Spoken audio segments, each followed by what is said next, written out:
Magandang araw, may gagawin po tayong TV. Yan.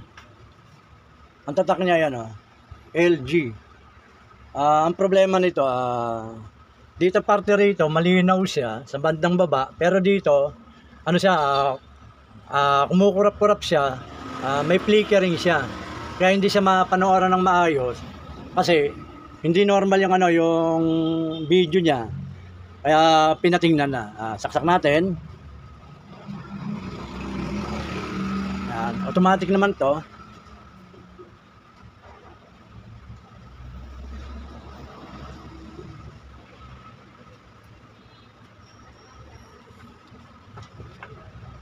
Ayan, magalaw siya sa bandang baba. Ito, banda rito sa may magalaw siya. Pero dito sa parting to, yan may siya, malinaw. Yan ang sira niya. Kaya hindi mapanoran ng may-ari ito. Ganyan ang lumalabas sa sira sa sa TV. Ayan, kaya yan ang hanapin nating sira. Titingnan natin kung maayos pa yan. Babaklasin natin to para malaman natin kung saan ang problema nito. Tanggal natin yung saksak. Ang model ng niya ng TV LG 49UJ 6320. Yan ang model ng TV. Baklasin natin.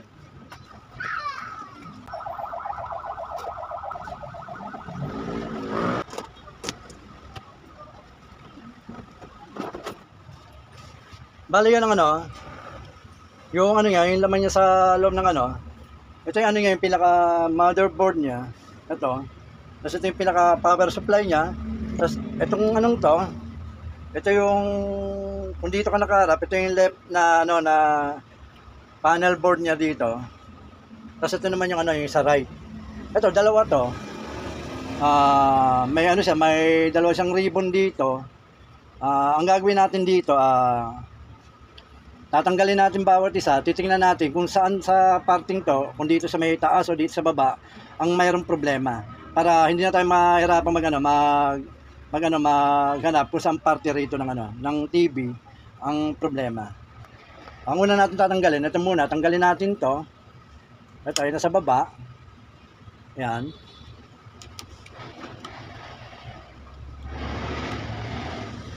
Titingnan natin ngayon kung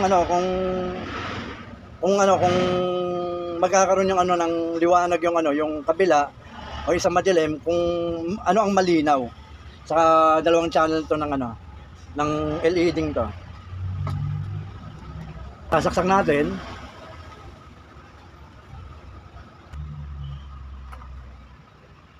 Yan. Ayan, wala na yung power niya. Automatic kasi ito kapag isinaksak mo, magkakaroon siya ng totaling may power na siya.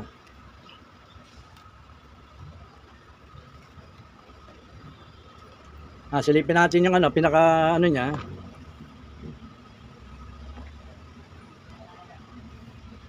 Ay kulay puti lang yung yung lumabas sa kanya. Rito kulay puti lang, dito kulay black. Yan, nawala yung video niya. Kasi tinanggal natin yung isang ribbon, nawalan siya ng signal. Ganyan ang yung kadalasan sa may LG, ganyan kapag tinanggal mo yung isang ribbon, nawawala yung yung signal niya, yung video niya rito. Yan, pero kung papansinin niyo to, ito may guhit siya ng kulay itim, horizontal. Yan lang ang naging problema nito nung tanggalin natin yung kabilang ribbon. Ngayon ibabalik natin yung ribbon, titingnan natin yung kabila. Kung ganun pa rin. Yan, tanggalin natin yung saksak. Bali ito, ibabalik natin to.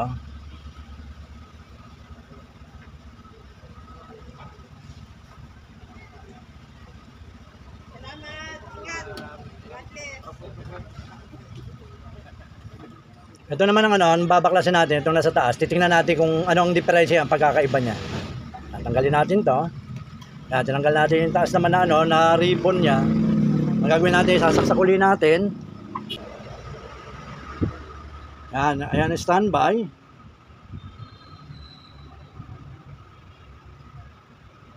Ayan, wala na ilaw. Ibig sabihin, may power na siya. Kaya naangat ulit natin.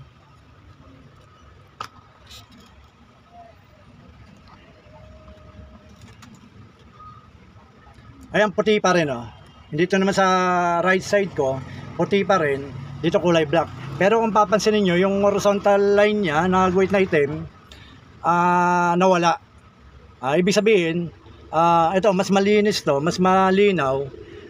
Ito, yan ang yan ang okay. Mas okay yan kasi yung kanina na may guhit na horizontal.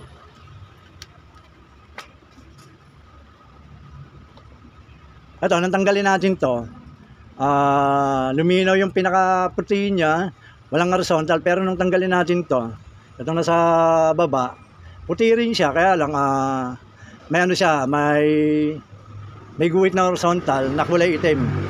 Kaya yun, dito tayo tututok. Dito may problema. Pag ganyan naman kadalasan, pag ganyan ang sira ng, ng TV, katulad yan, ang unang inaano dyan, yung signal. Yung, ano niya, CKB niya,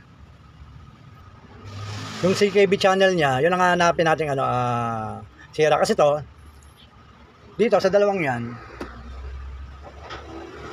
ano yan yung CKB niya rito sa side na to, at dito sa CKB rito sa dito sa may baba, meron yan, nakaparallel yan.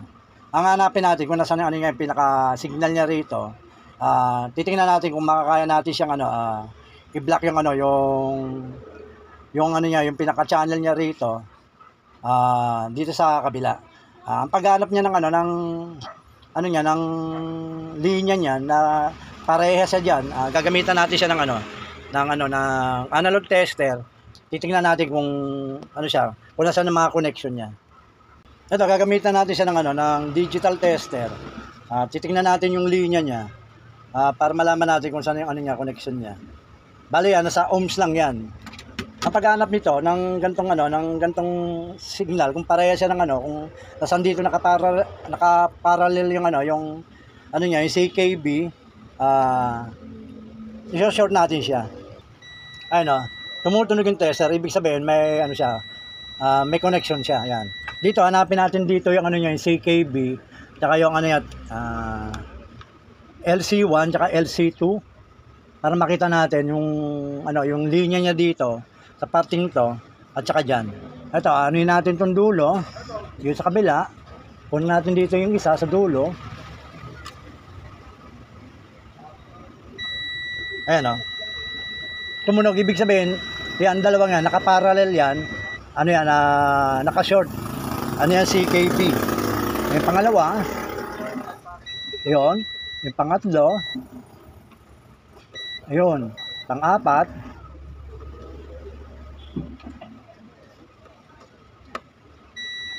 yan ang linya niya. Hanggang dito yan, sa may pinakadulo, hanggang 10, yung CKB yan.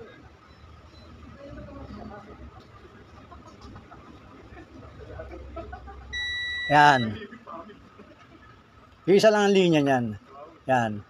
Ang gagawin natin, ibablock muna natin itong CKB niya rito, yung signal niya. Titingnan natin kung magno-normal siya. Pero pag hindi, sasama natin yung LC1 niya, yung LC2. Aanin muna natin, doon muna tayo sa may CKB niya. Yan. Ito, gumawa tayo ng ng tape. Bali, ang mabablock nito, bali 10 piraso rito. Ito. Titingnan natin siya kung kung magno-normal.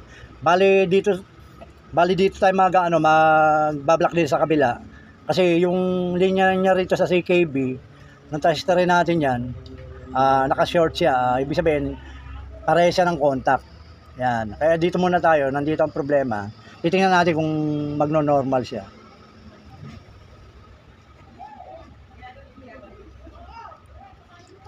Ayan.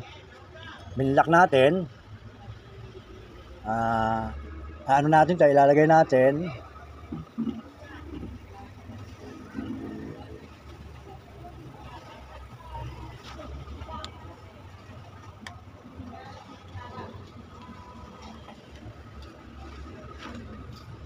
Yan, i-block na natin. Bali, ang gagawin natin na sasaksak uli natin siya. Titignan natin kung ano, kung ano siya, kung may pagbabago, kung normal na siya. Sasaksak natin. Yan. Yan, yung ilaw niya, yung red light niya.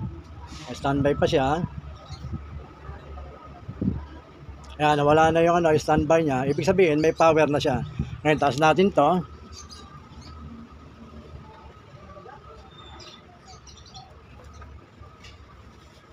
Yan, okay na.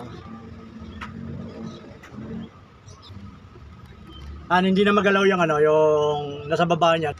Buo na yung buo na yung tao. Yan, katulad dito, yan, buo na yung nakasulat na no signal, please check the connection. Yan, okay na, buo na.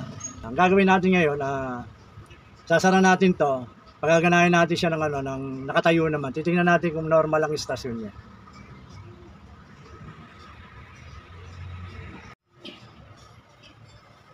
Kaya naitayo na natin itong TV, yung LG. Ang gagawin natin ngayon sasaksak uli natin. Tingnan natin kung magkakaroon siya ng power, malinaw na siya.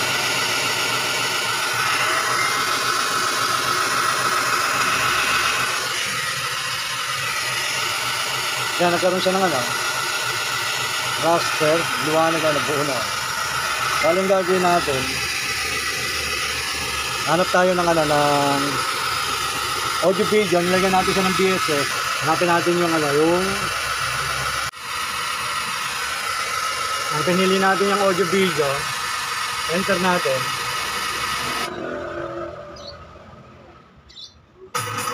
Yun.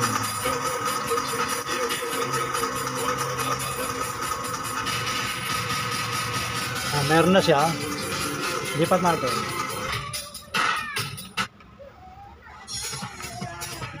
Yan. Ano yan? Audio video. Ang gumana na yan.